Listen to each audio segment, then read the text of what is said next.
The secret of keeping customers for life. Understanding your client. G'day viewers, Jeff McPhee's Gardening, Melbourne, Australia. Did you know an existing customer, a good existing customer, is more profitable than finding 5 new clients? It's a fact.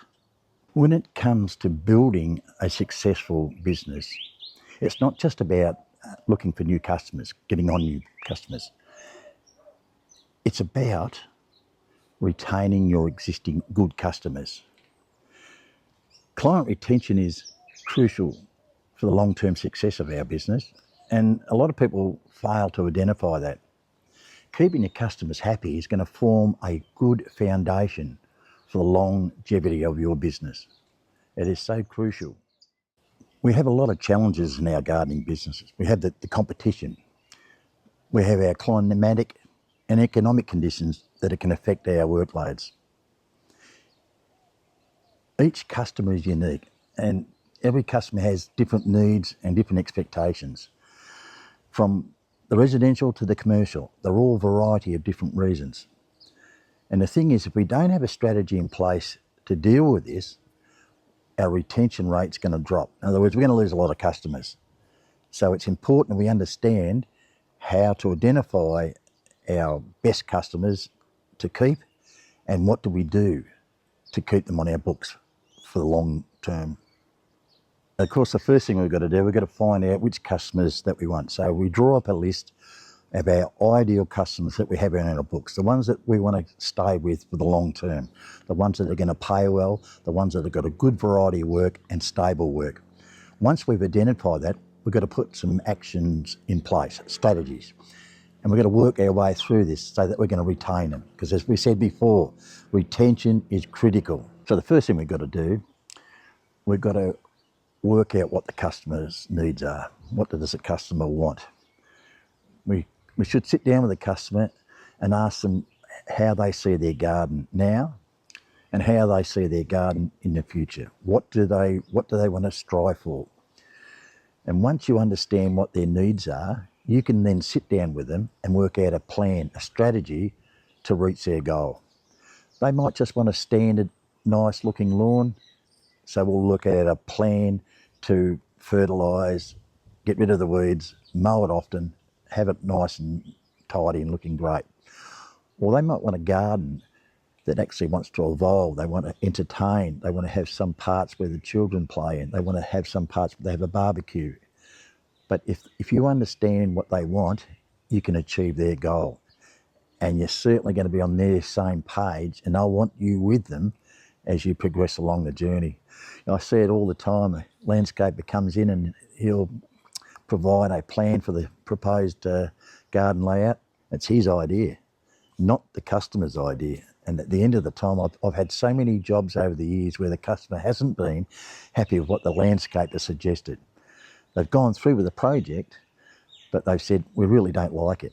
So it's important that you understand what they want, because it's their garden at the end of the day.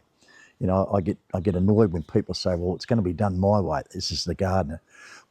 Maybe in techniques on how to prune and mow and fertilise and do the actual job itself, but the actual outcome has got to be the customer's wish. The next point I think is communication. I've mentioned that in many videos. It's important to communicate well with the customer so that they feel that you're a part of their overall plan. If they ask questions, if they want you to reply, do it promptly. Be responsive, because I think it's important. Rather than leave them in the lurch for a long period of time, try to put them on the priority list, because at the end of the day, that's the customer that you want to have for life. They're the customers can provide you a successful business.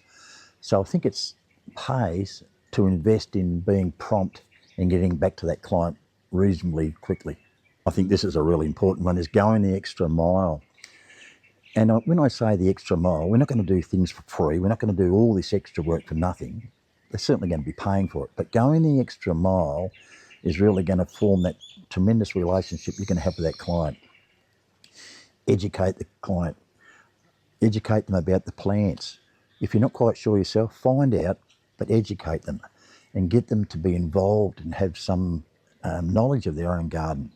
By doing that, they'll become invested in their garden and they'll ensure that they'll have you around for a long time to keep it running nicely.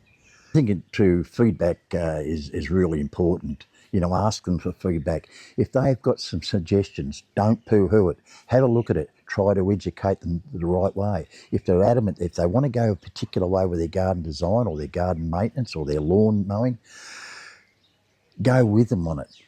Explain it to them. Now, obviously, if it's outside of your realm of expertise, I understand. You know, and of course, if they say, oh, we only want the lawns done once a month or once every 2 months, well, we're not going to be having that customer, are we? Because that's not our good long-term customer that we want to have our desire for. Now, I've used these tricks over the years, but the other day I dropped the ball. I had a long-term customer, a really good customer, beautiful lawns and gardens, etc. But what happened, the lawn started to go off. It wasn't performing too well because it had a lot of large trees, and the landscaper actually put the wrong grass in. But anyway, we persevered.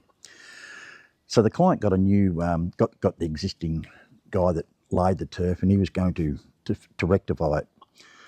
Now, it took some time before he come around to discuss what he was going to do and to actually execute the job. And of course, what I did, I stepped back and I didn't worry. I thought, well, just let it go. As time went on, the weeds come through and the garden started to lose its vigour and it started to look pretty bad. And it got to the stage where the turf guy didn't come at all and we were left with this problem. Anyway, I had a plan in progress. I knew exactly what I wanted to do, but the client had found a new landscaper that was going to fix it, unbeknownst to me.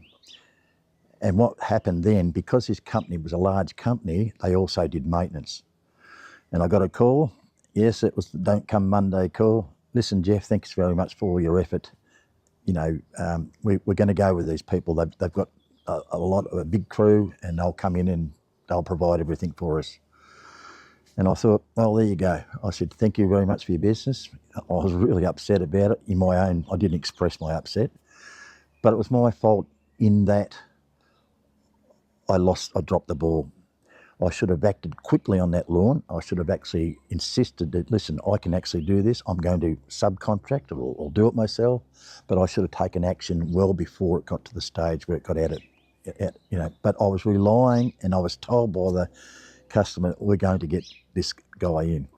Now, it didn't happen, and that was the death knell of that customer for me. So it is easy to drop the ball. It is easy to become complacent. And this is why you've got to maintain that communication at all times. So I've got to practice what I preach at times, but anyway, I guess my age on me, I can be excused. But never mind, it's one of those things that can happen to us all. Don't forget the personal touch, going the mile, do the best job you can, keep your customer in the link, communicate well, and things will go along nicely. All right, viewers, that's just I think it's so important, customer retention, and perhaps you might get some tips out of that. Please share and like and subscribe if you haven't before on the channel, and we'll see you on the next one. Thank you. Bye.